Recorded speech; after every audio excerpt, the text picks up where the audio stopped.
Olá pessoal, sejam bem-vindos ao nosso mini curso sobre a história mais importante da sua vida. De fato, é a história da Páscoa. Estamos iniciando esse curso sobre uma das datas mais importantes para os judeus e os cristãos, que é a Páscoa. E o nosso objetivo com as 3 aulas que teremos é esclarecer a origem dessa festa, o seu significado, a passagem da Páscoa para a ceia do Senhor para nós cristãos, e debater algumas verdades e mitos a respeito dessa celebração. Depois das 3 aulas, nós teremos uma aula ao vivo para tirar as dúvidas de vocês com suas perguntas e nossas respostas, e depois uma live com o professor Franklin Ferreira. Nós cremos que esse curso será muito abençoador para a sua vida. Na aula de hoje, nós veremos a origem da Páscoa entre os judeus e a maneira como eles a celebravam. Para que nós entendamos o surgimento da Páscoa e a sua importância para os judeus, nós primeiro temos que nos recordar dos fatos relacionados com a escravidão do povo de Israel na terra do Egito. Jacó e seus filhos tinham ido morar no Egito depois de uma fome severa que veio sobre todo o Antigo Oriente, pegando a Arábia, pegando a Síria, pegando o Egito e também a própria Canaã. E na época José, pela providência de Deus, havia se tornado governador do Egito e recebeu a sua família ali. E os israelitas ficaram lá por cerca de 4 séculos. E ali eles aumentaram e se multiplicaram e acabaram se tornando motivo de grande preocupação para os reis, especialmente aqueles faraós que não haviam conhecido a José.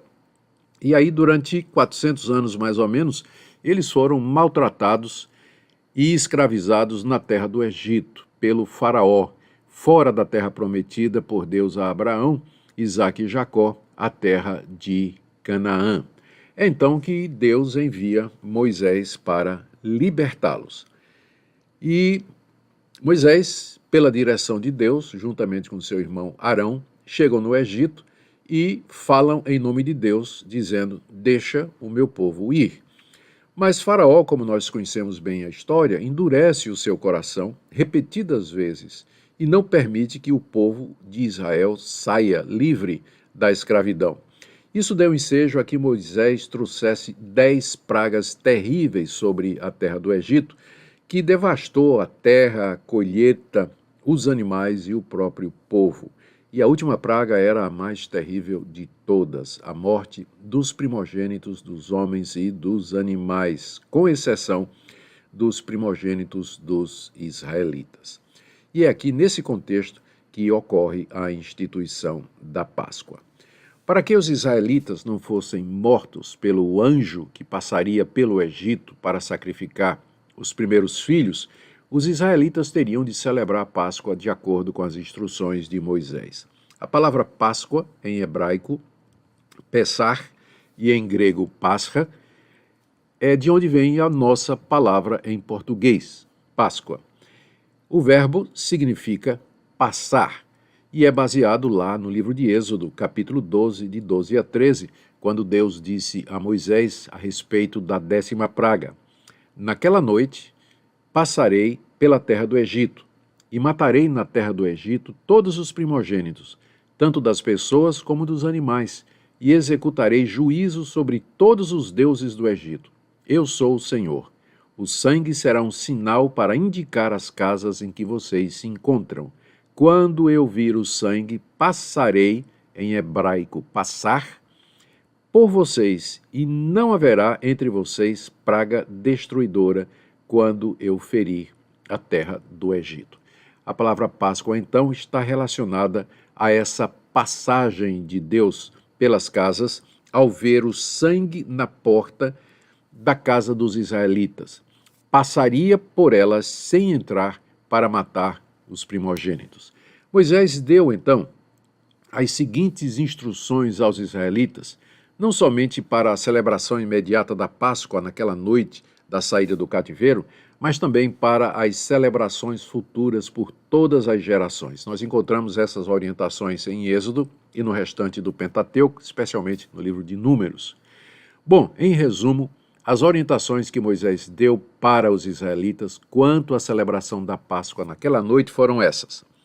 No dia 10 do mês, cada família de israelita deveria separar do seu rebanho um cordeiro ou um cabrito.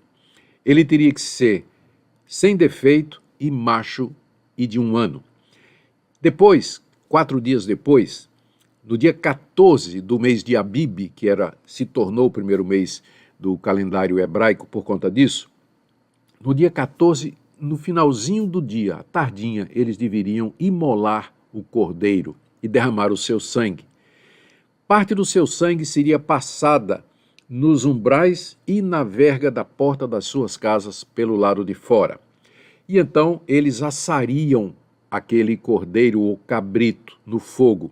Era proibido que ele fosse comido cru ou cozido.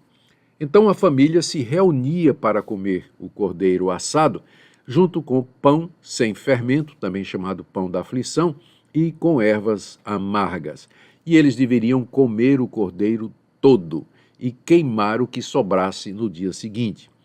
Deveria ser comido às pressas, todos prontos para viajar a qualquer momento. Sandálias nos pés, cajado na mão, mochila nas costas, prontos para sair no momento em que Deus os libertasse da escravidão. Era proibido aos israelitas sair das suas casas na noite do dia 14 de Abib, pois o Senhor haveria de passar naquela noite para matar os primogênitos, tanto dos homens como dos animais dos egípcios. Mais tarde, quando os israelitas entrassem em posse da terra, os estranhos, incluindo estrangeiros, residentes temporários ou trabalhadores contratados não israelitas, eles não tinham permissão para comer do cordeiro pascual. Era somente para os israelitas. Escravos ou estrangeiros que viessem a morar com os israelitas e que quisessem participar da Páscoa teriam que ser primeiro circuncidados. Lembrando que a circuncisão era o símbolo da aliança de Deus com o povo de Israel. A Páscoa também deveria ser comida em uma casa e não poderia ser tirada dela. Se o cordeiro foi imolado numa casa, ele era comido naquela casa.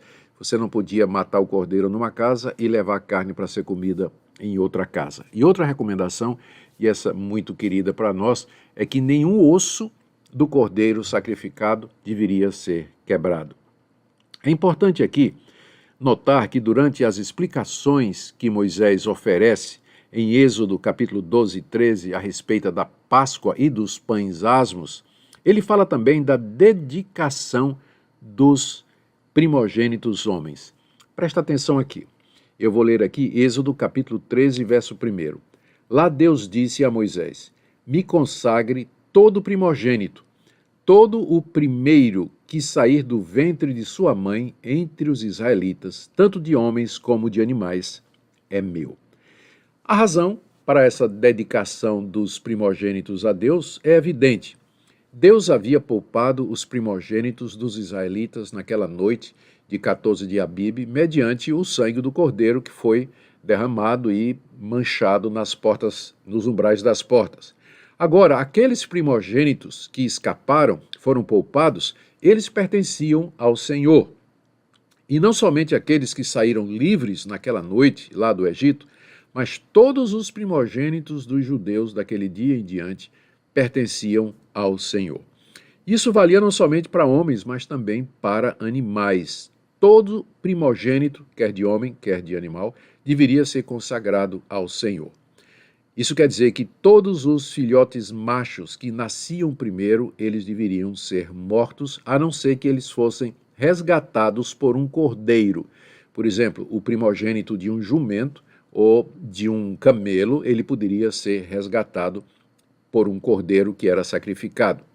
Quanto aos primeiros filhos homens, eles seriam resgatados mediante um cordeiro, isto é, seus pais ofereceriam um sacrifício no lugar deles, e eles então pertenceriam ao Senhor. Tudo isso apontava para o sacrifício substitutivo de Cristo na cruz do Calvário, se entregando por nós em nosso lugar, nosso Cordeiro Pascual. Vejamos agora a saída dos israelitas do Egito. Isso aqui é importante para que nós entendamos um pouco mais a respeito da Páscoa. Depois das instruções que Moisés deu aos israelitas naquele mês de Abibe, o anjo da morte passou pela casa dos egípcios e matou todos os primogênitos, inclusive o primogênito de Faraó. Porém, ele não entrou nas casas onde ele viu que havia sangue nas ombreiras. O sangue ali era símbolo de que as pessoas que moravam naquela casa estavam confiando em Deus para a sua libertação. Então o anjo passou, Páscoa, por essas casas. E quando tudo isso aconteceu, houve um grande clamor na terra do Egito das famílias que estavam chorando pela morte dos seus filhos primogênitos. Então Faraó se levantou às pressas e mandou que os israelitas saíssem imediatamente da terra do Egito. Eles estavam livres, podiam ir embora e que levassem tudo que era deles com eles. E eles saíram livres, conforme Deus disse a Moisés. Eles pediram joias, roupas, riquezas e despojaram os egípcios, para usar a própria linguagem de Moisés. Deixe-me aqui ler Êxodo capítulo 12, de 1 a 14, onde nós temos o registro exatamente do que aconteceu, para que fique claro que o que nós estamos dizendo aqui tem o fundamento na Escritura. Eu vou ler então Êxodo 12, de 1 a 14. O Senhor disse a Moisés e Arão na terra do Egito: Esse mês será para vocês o principal dos meses, será o primeiro mês do ano. Falem a toda a congregação de Israel, dizendo: No dia 10 desse mês, cada um tomará para si um cordeiro, segundo a casa dos pais, um cordeiro para cada família. O cordeiro será sem defeito, macho de 1 ano, podendo também ser um cabrito. Vocês guardarão o cordeiro até o 14º dia desse mês, e todo o ajuntamento da congregação de Israel o matará no crepúsculo da tarde. Pegarão um pouco do sangue e o passarão nas 2 ombreiras e na viga superior da porta, nas casas em que o comerem. Naquela noite comerão a carne assada no fogo, com pães sem fermento e ervas amargas. Não comam do animal nada cru nem cozido. Não deixem nada do cordeiro até pela manhã. O que, porém, ficar até pela manhã, queimem. E é assim que vocês devem comê-lo, já prontos para viajar, com as sandálias nos pés e o cajado na mão. Comam depressa. É a Páscoa do Senhor, porque naquela noite passarei pela terra do Egito e matarei na terra do Egito todos os primogênitos, tanto das pessoas como dos animais, e executarei juízo sobre todos os deuses do Egito. Com isso, Deus mostraria que ele era superior aos deuses pagãos que os egípcios adoravam e que não puderam livrá-los da ira de Deus. Eu sou o Senhor. O sangue será um sinal para indicar as casas em que vocês se encontram. Quando eu vir o sangue, passarei por vocês, e não haverá entre vocês praga destruidora quando eu ferir a terra do Egito. Esse dia lhes será por memorial, e vocês celebrarão como solenidade ao Senhor, de geração em geração. Vocês celebrarão esse dia por estatuto perpétuo. Gênesis 12, então, é a base para a instituição da Páscoa e a forma como ela deveria ser celebrada pelos judeus, de acordo com aquilo que Moisés instruiu. Vejamos aqui, vamos fazer então um breve resumo dessa forma com a qual eles deveriam celebrar a festa da Páscoa. A Páscoa deveria ser celebrada anualmente, todos os anos, no dia 14 do primeiro mês, que era o mês de Abibe, que é também chamado de Nissan. A festa marca o primeiro mês do calendário de Israel.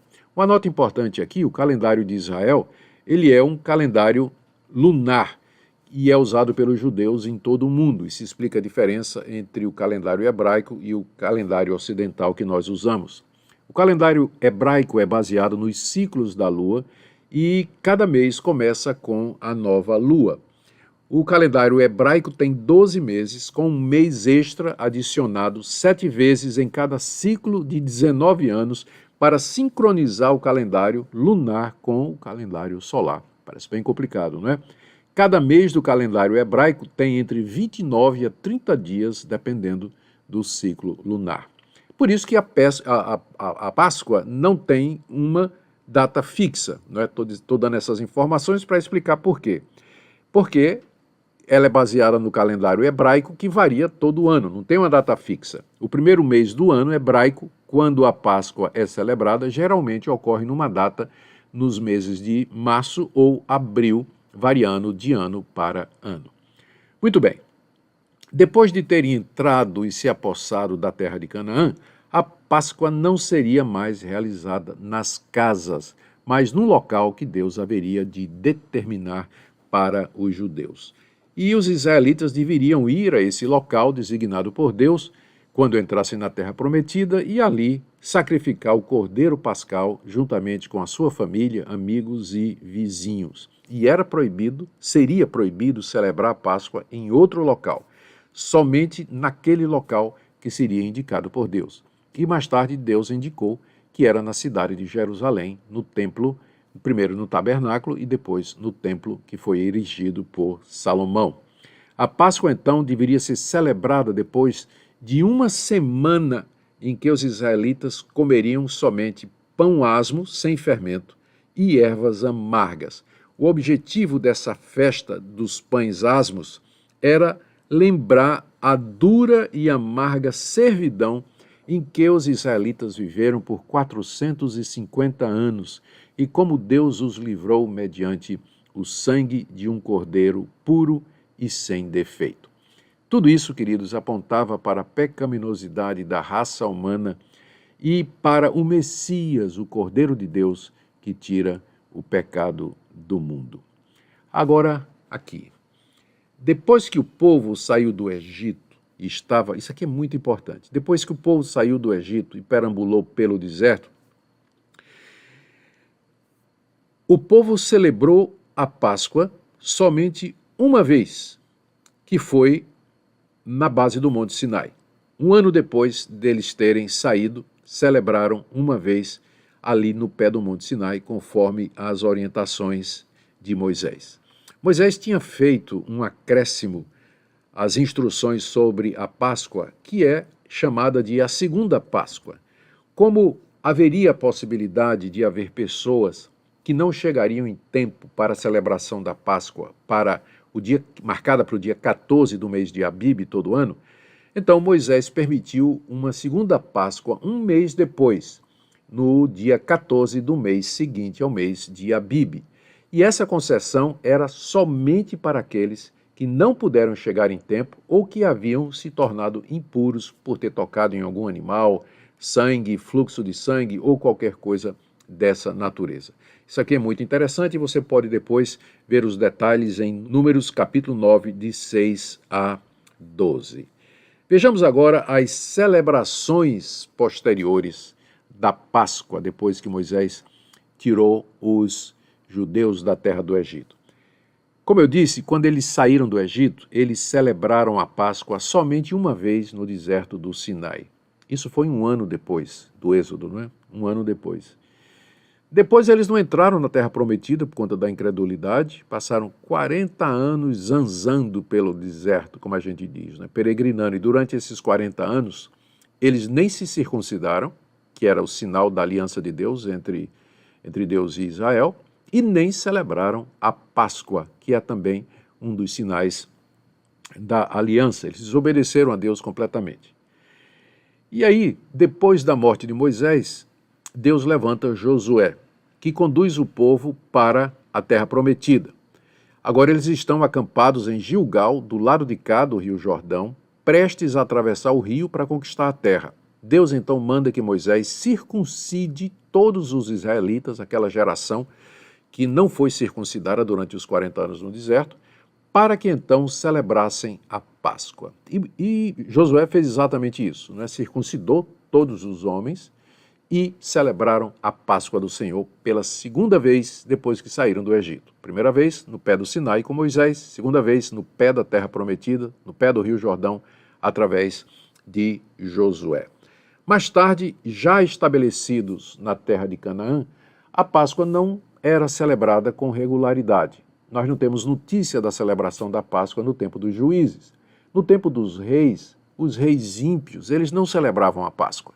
Se esqueceram completamente disso.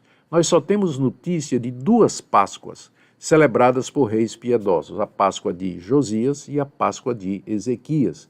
Esses reis foram instrumentos de Deus para trazer reforma religiosa ao povo de Israel, e no meio da reforma havia a celebração da Páscoa do Senhor. Eles guardavam a semana dos pães asmos e ervas amargas e depois sacrificavam o cordeiro pascual lá no templo de Salomão, erigido em Jerusalém. Essas são as duas Páscoas mais conhecidas de Josias e Ezequias, e nós não sabemos se houve outras Páscoas realizadas no período dos reis. O povo de Israel pecou gravemente contra Deus, tanto o reino do norte como o reino do sul. O resultado é que Deus os enviou para o cativeiro babilônico, onde ficaram durante 70 anos. E lá os judeus não celebraram a Páscoa também, porque não tinham nem o templo e nem tinham os sacerdotes. Mas depois da libertação, uma parte dos judeus saiu do exílio e voltou para a Judéia, sob a liderança de Esdras e Neemias. E aí, pela primeira vez, depois da libertação do cativeiro babilônico, eles celebraram uma Páscoa modesta sob a orientação desses dois homens de Deus. A partir daí, a celebração da Páscoa se tornou habitual entre os judeus, também durante o período intertestamentário, aquele período entre Malaquias e o surgimento de João Batista. E tornou-se uma festa de grandes proporções, centralizada no templo. Era de todas as festas judaicas, e havia várias, era a maior de todas, a mais prestigiada, por assim dizer. Jerusalém se enchia de peregrinos, visitantes de todas as partes do mundo que vinham ali para celebrar a Semana dos Pães Asmos e a Páscoa determinada por Deus.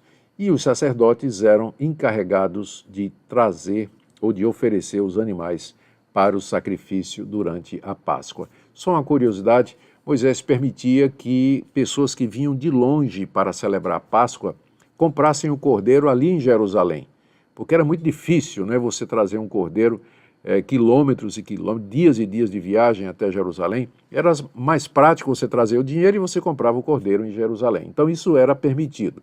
Só que no tempo de Jesus, isso tinha virado comércio, tinha muita gente exorbitando, ganhando dinheiro em cima da necessidade dos peregrinos, e isso fez com que Jesus entrasse no templo e realizasse aquela purificação, expulsando os cambistas, os vendedores de pombas, de ovelhas, e dizendo que eles haviam transformado a casa de oração, a casa do seu pai, que era a casa de oração, num covil de salteadores, por conta desses abusos diante daquela permissão de Moisés de que o cordeiro poderia ser adquirido lá no templo, não precisava ser trazido pela viagem. E nós vamos agora, caminhando já para o fim, perguntar o que é que a Páscoa então significava para o judeu. Eu creio que já ficou claro, né? Em primeiro lugar, era uma memória da escravidão em que eles sofreram 450 anos debaixo do jugo dos faraós, e o êxodo, a libertação extraordinária que Deus lhes deu através de Moisés. A Páscoa lembrava isso.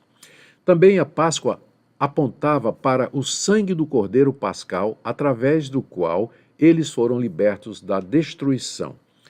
Aquele cordeiro era puro, sem defeito, não podia ter seus ossos quebrados, tinha de ser comido inteiramente. Talvez os judeus crentes e piedosos pudessem enxergar ali uma figura clara de Cristo, o Cordeiro de Deus, que tira o pecado do mundo. Como, por exemplo, o profeta Isaías, no capítulo 53 da sua profecia, parece que está aos pés da cruz, contemplando ali Cristo sendo crucificado e falando dele em termos que lembra o Cordeiro Pascal, como ele foi ferido pelas nossas transgressões e pelas suas feridas nós fomos sarados. A Páscoa também significava para o judeu a consciência de perdão de pecados mediante a morte do Cordeiro Pascual. A Páscoa celebrava o perdão que Deus dava ao seu povo mediante o sangue que era oferecido ali pelo Cordeiro Pascual. E também representava a consciência para o judeu de que um dia ele tinha sido substituído por um cordeiro para que não morresse e pudesse então viver.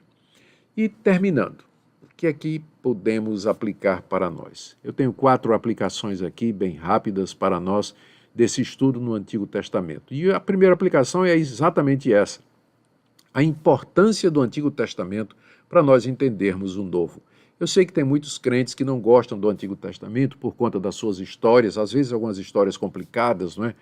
E também as genealogias, aquele conjunto de leis complexas que a gente não entende, mas quando estudado no seu contexto, com paciência, o Antigo Testamento se mostra uma riqueza de conhecimento. E ele aponta para o Novo Testamento, ele aponta para Cristo, a ponto de que nós podemos dizer que sem uma compreensão clara do Antigo Testamento, por exemplo, da Páscoa, você não vai entender a ceia do Senhor, o que é que ela representa e o que é que ela significa. Uma segunda aplicação para nós é a fidelidade de Deus em cumprir a sua palavra. A Páscoa, que foi instituída séculos antes de Cristo, profetizava a sua morte na cruz e o derramamento do seu sangue em favor do seu povo. E Deus pacientemente preparou a história para que Cristo viesse no tempo certo, morasse entre nós e derramasse seu sangue precioso, cumprindo assim a finalidade da Páscoa e estabelecendo a base pela qual nós somos justificados gratuitamente pela fé, sem as obras da lei. A terceira aplicação é a continuidade dos dois testamentos. Páscoa no Antigo, Santa Ceia no Novo.